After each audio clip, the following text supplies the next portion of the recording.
Hello, ladies and gentlemen, girls and boys. You are now entering Season 2 of the Swan Hockey Podcast. Swan Hockey is flying around the junior hockey world one episode at a time. You'll experience things dreams are made of, as well as things of terrible nightmares. Strap in, hold on, and enjoy the ride. And now, Swan Hockey. How's everything going? It's going. Busy time, different time. A little bit different than, it's been in the past, at this time with training camp and, just preparing for the guys to come in and more like logistically, obviously with the rule change, expected there to be, more Americans willing to go to, the CHL. I didn't know how much it was going to affect, us at the tier 2 level. I think everyone was just kind of playing the wait and see game, right? And definitely more players. This? I mean, I definitely have more players, up in CHL camps. We have 5 players that are either, drafted, tendered, or, some free agents that, we were in, in-depth conversations with, expected to come, right into our camp and play at the tier 2 level if they didn't stick, at a higher level. So that's, definitely the most for me. Maybe in the past we've had, 1 or 2 that chose to go, that route to major junior. But it wasn't as typical because obviously they were trying to play, college hockey. But now with the rule change, more guys are willing / getting the opportunity to go to camps. So it's definitely, an increase of what I've seen, and I guess that can be expected. Definitely the learning curve for me through all this is from a logistical standpoint. A lot of these major junior camps are at the same time as the tier 2 camps, training camps. Yeah. And, for me, if I have 5 guys that are going to major junior camps, well, that's 5 guys that if they don't stick and end up back on our team, like they've missed the training camp process. So, just that like bonding time, getting to know, the new players or, if they're new, meeting, the returners and the staff, like it delays it a little bit. So, moving forward, I've had a conversation, with our ownership group that like, I want to push back, our training camp, just be mindful of all the major junior camps and the start dates and, have our camp after, one, you get the trickle down effect, maybe some guys that you are not expecting and you come to learn about them after they get released. But for sure, the players that about that are protected by you, that are there, if they don't stick, you want them part of your training camp process, That's an important time, starts the season and really kind of the beginning, right? The beginning of the season. And so that was that one thing that kind of caught me off guard a little bit this year. We've always kind of been in the same time frame with our camp, and it really hasn't been an issue. And this year, I get a call from a player and, he's invited to, Peterborough Pete's, and it's like, great. That's awesome. That's a high level, good organization. Like, they came after you. Go. I want them to go. I want them to play at the highest level, possible. And at the end of the day, that's our goal, is to help these players advance. It's just like it could turn into a logistical nightmare. Right. You got that one kid, and then, 10 days later you get another kid. And then, this week I've had 2 kids, and I already was expecting 1. So now it's like 5 guys, Yeah. So, and it's not even, it's more than normal. Sorry, go ahead, Cam. I said it's just more than normal, so it's not a bad thing. It's just a new thing. And so just learning to adapt, adjust, on our end, so we can be, the most, professional that we can be and put the best product on the ice for training camp and use training camp in the right way for what it's designed for. We just have to make some adjustments and change some dates, I feel, moving forward.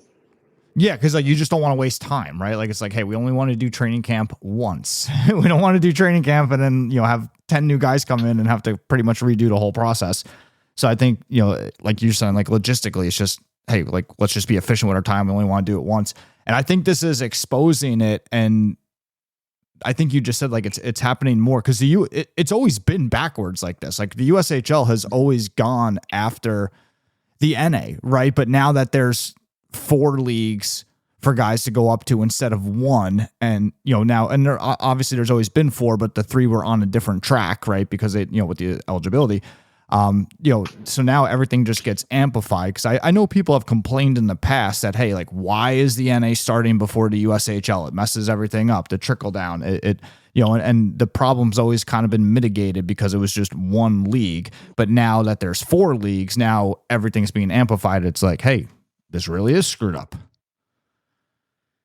Yeah, no, absolutely. I agree. I think, if you could put like a time frame, a window of opportunity to run your camps, and maybe put a, maximum number of days that you can run a camp, and you start, say it's a week, and, the first week is major, junior, and USHL.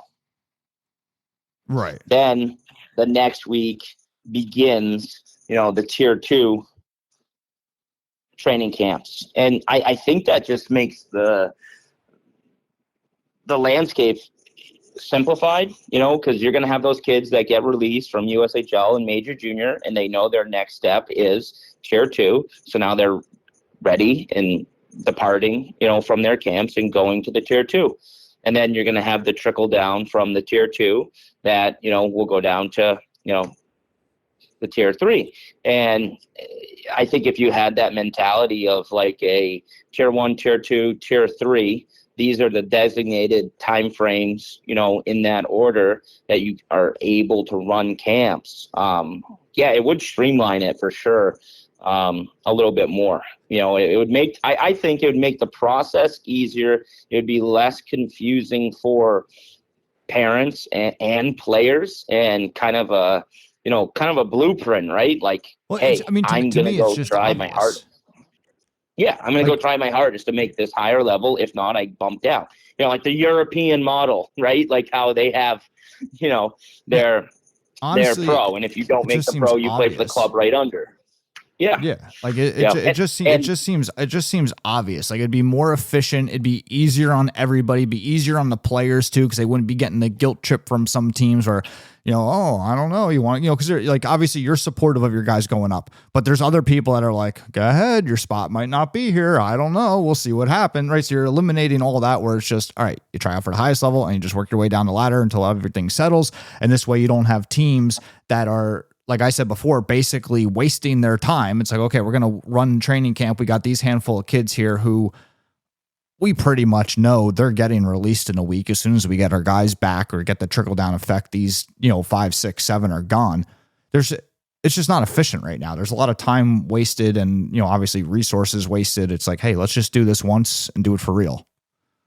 Yeah, absolutely. And I think it does create an opportunity, for the lower level teams. So whether it's the tier 3, or the tier 2, it allows them, I feel, to create a partnership with the levels above them, right? So if it was very streamlined, like we're talking about,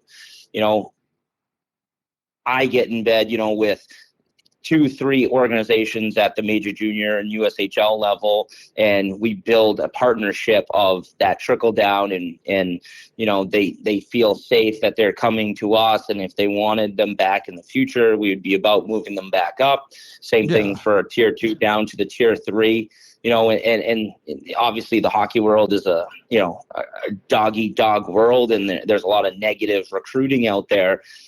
Maybe this helps kind of, clean that up a bit, in a sense of where relationships are formed between organizations at each tier, and building kind of that true partnership of, top players moving up. Yeah, that ladder of development that everybody talks about. Down. Yeah, that ladder. Like right now we may have the ladder, there's just no rungs on it. It's in 1,000 pieces. It fell. Yeah. Just clean it up a little bit. I enjoy that. Like, European kind of mentality of like moving up within an organization. Like everyone's playing, under the same umbrella. And like, obviously, you're never going to have the same umbrella as far as like the name, like they do, like in Europe, with like a USHL, like an NA and like, an EHL team, for example. Yeah. But you may have, connections, right? Like, hey, I know this coach at the USHL level. We have similar philosophies. Like, he knows that I want some younger guys and is trusting that I'm going to develop them, for the future, and move them up to him.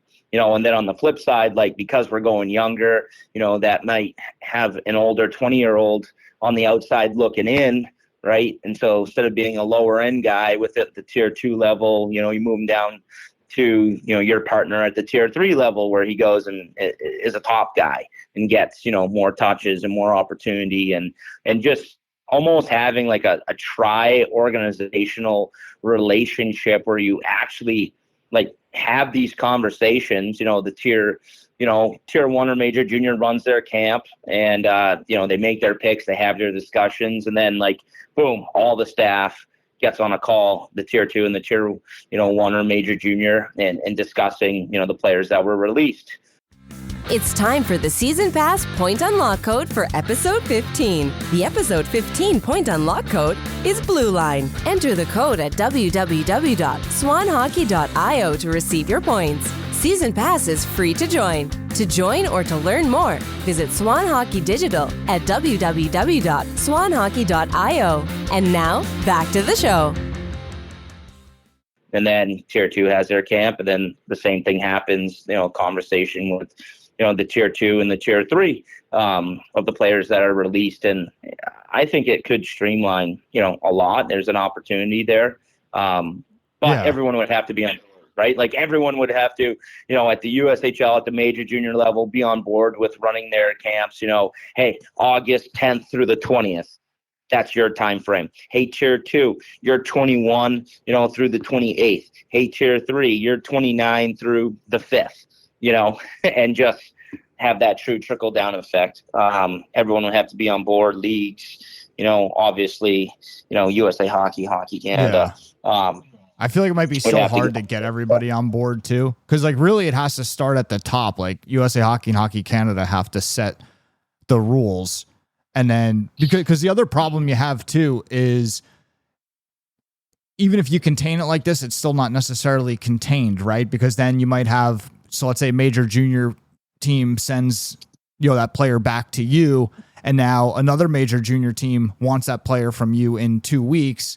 And now the original major junior team is like, hey, what are you doing? We just sent you a player. Now you give them to our competitor. Like, so like there almost like has to be like a full blown structure of, okay, what happened? Like what happens with the player's rights? Who owns the player's rights? Can the player just go wherever he wants, or does he have to stay within that ladder once he signs something with one person? I don't know, like for like if he signs a training kit, but again, like unless he's signing a contract, the player's free to go. And then there's nothing that, so the major junior sends a kid to you and they don't keep him on their, any type of list or anything. And now he can go to a different major junior team after being with you for a couple of weeks. And does that create a headache for you? So it's like that. It's such a weird area that is not really like the more we're talking about this, it's not really put together at all. It really is kind of just like a free for all, where I think somebody might need to make a decision that, I don't know, like, hey, once you, I don't know. I don't know what the answer is. I mean, maybe the free for all is the best. It's a tough, I don't know. It's a tough one to answer. Like obviously there's more opportunity in the sport at higher levels and free to play, and the game is growing, and that's great for players. But in the case that, you're talking about, when, organizations own your rights and, they're kind of telling you where you need to go, but maybe you want to go somewhere else or have an opportunity elsewhere, like you said, it gets a little sticky, and it's a double-edged sword, right? You have your pros, you have your cons to, the amount of growth that's taking place in leagues, and opportunity to play, free to play high level hockey.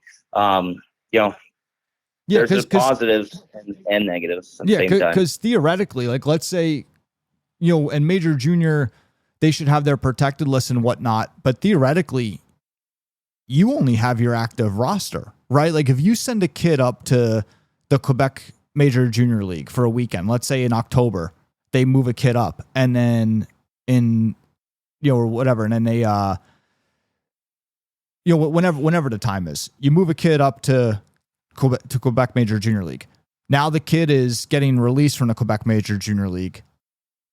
He can go play for any NA team he wants. Like he could tell you, no, I'm not coming back. Right? Like there's no way, because he wouldn't go on your defect list, right? Because he's not defective. Like you traded him, you transferred him to another team. So he's not like a non-report. Like once you transfer him, there's no way for you to ensure that you get him back if he returns to the league, right? Right. And, I guess at the end of the day, it comes down to, the trust factor between the two organizations. For example, last year we had an opportunity to bring in a player from the Quebec League.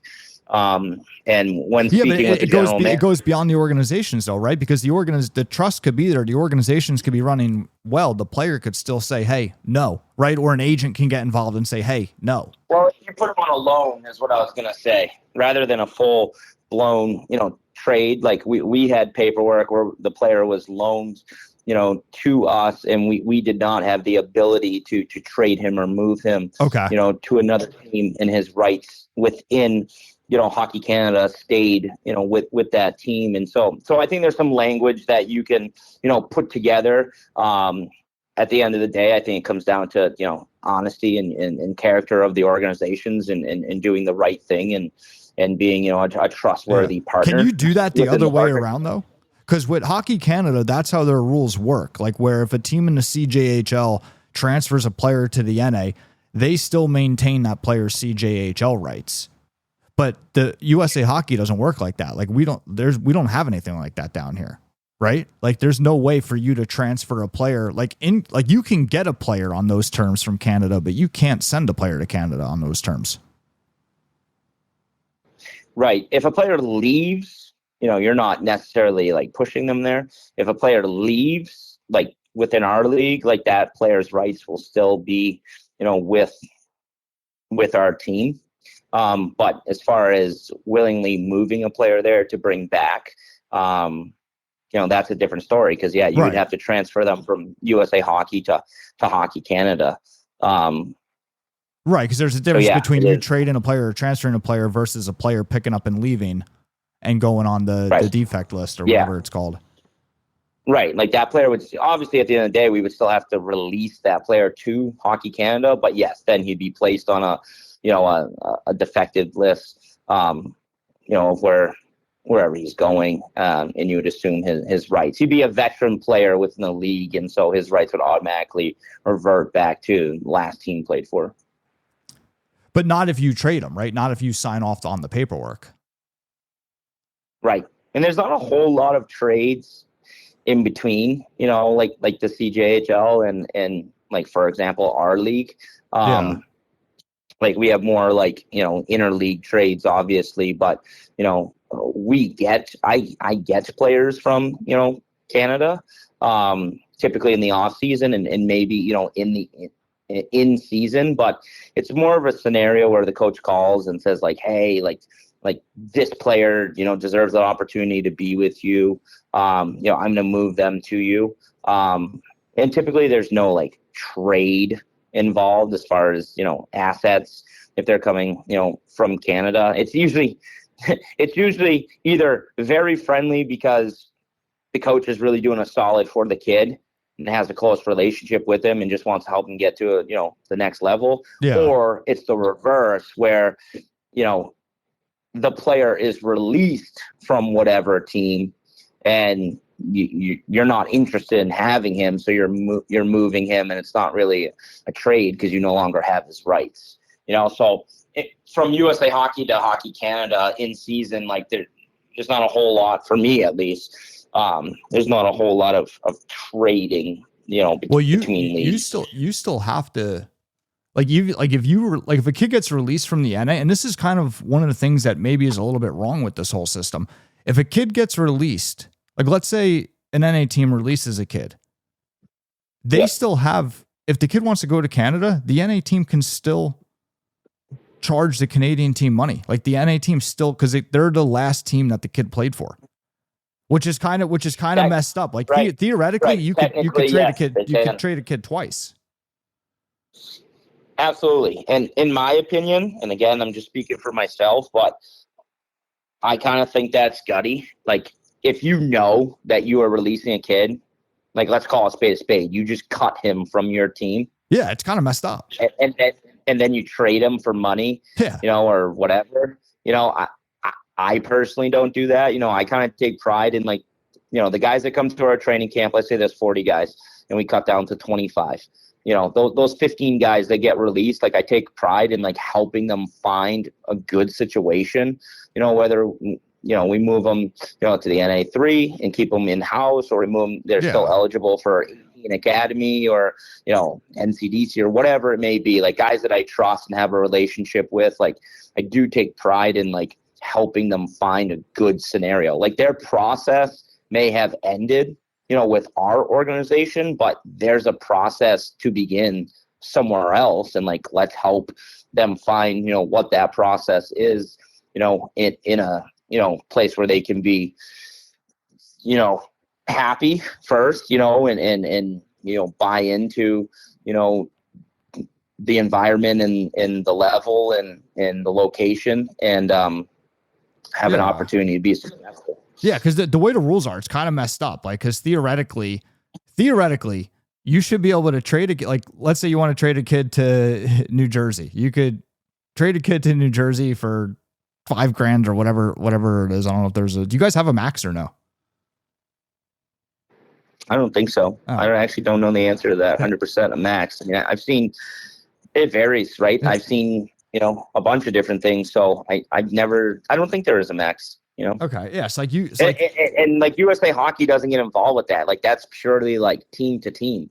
Yeah. So yeah, I think the answer to that is no. There is no max. Like if I want to be like $100,000, like I think USA Hockey would just put their hands up and be like, oh, that's between the two clubs. It has nothing to do with us. Nothing to do with us. Just give us our insurance fee.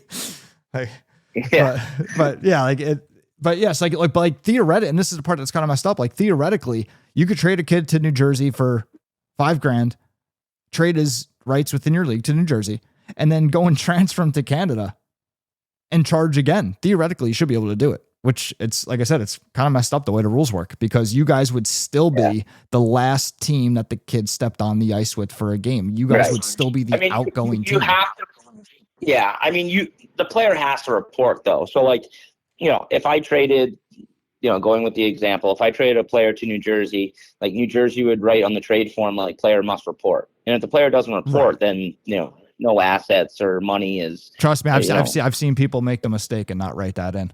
I've seen it. Like, oh yeah. It's definitely a thing. People, at times don't think about it. That's literally like I start at the bottom of the form and I write player must report, and then I work my way up.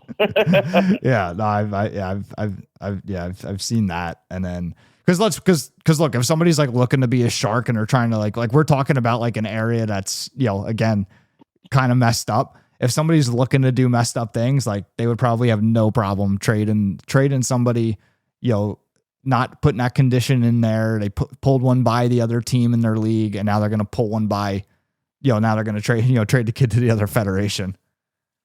Yeah.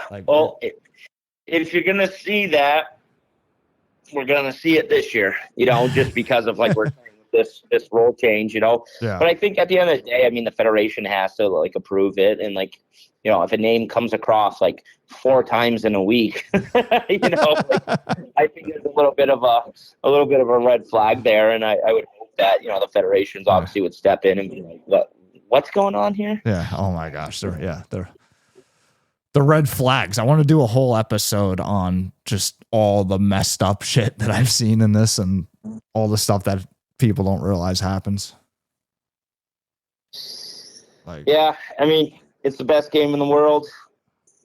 Still has its flaws, right? Like, like anything in life, right? You have positives, you have negatives, and so if you can worry about yourself and your organization, how you go about your business, and the pros outweigh the cons. The cons are, little things, I think you're doing it the right way, and you'll be good in the game. Yeah. Hey guys, our new merch drop is live now on SH360. Visit 360.swanhockey.com and you can access it now. Once an item is gone, it may never return. You can also check the time capsule for older items.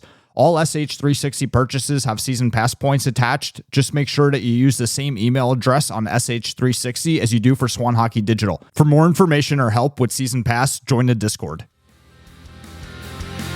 Thank you for listening to this episode of the Swan Hockey Podcast. We remind you that season pass points are available to listeners. For more information, please visit www.swanhockey.io. Until next time.